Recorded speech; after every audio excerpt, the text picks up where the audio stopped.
fox.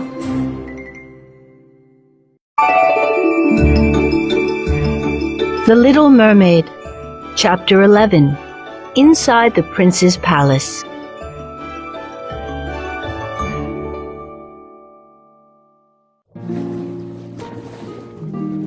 The Little Mermaid wanted to see her family before she left. But when she reached her father's palace, everyone was asleep. She felt a great sadness. I'm leaving my home forever, she thought.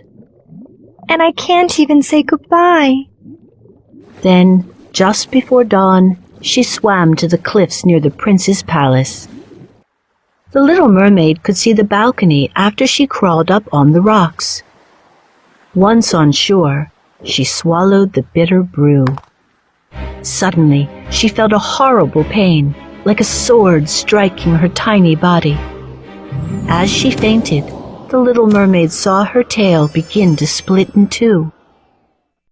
When she awoke, she found herself on a velvet couch. Her body was covered by a cape. She looked up and saw the prince standing over her.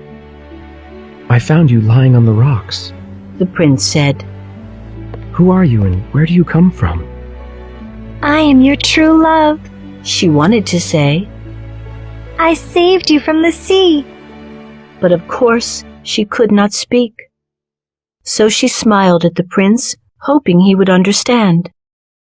Come now, don't be frightened. The prince said warmly. But the Little Mermaid could only look at him with love. What is your name? He asked. The mermaid was silent. Finally, he said, I do not know why you will not speak, but you still need my aid. The prince helped the Little Mermaid stand up. As the sea witch had warned, every footstep felt as if she were walking on knives. Yet to the prince, she looked perfect. As they walked, she glided through the halls as lightly as a cloud. How graceful you are. The prince said as he led her into his rooms. He called his servants and ordered them to bring some clothes. Dress her as an honored guest of the royal palace. He commanded. Then he turned to her and asked softly, Would you like to accompany me to the royal performance today? The Little Mermaid nodded eagerly. After the servants dressed her in a blue silk dress, the prince led her to the palace hall to introduce her to his parents. How beautiful you are! Exclaimed the queen. Where do you come from? But of course, the Little Mermaid could not answer. A tall woman entered the hall to perform for the prince and his parents. She sang very sweetly, and the prince clapped his hands in delight. The Little Mermaid sadly thought, I once sang even more sweetly.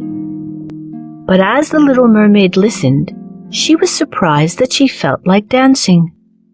She lifted her arms and her graceful feet glided across the floor.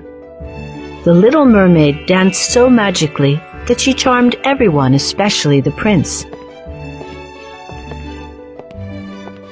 You are so special. He said. I will always keep you with me and call you my little companion. The Little Mermaid smiled up at him. Her eyes asked, Is that a promise?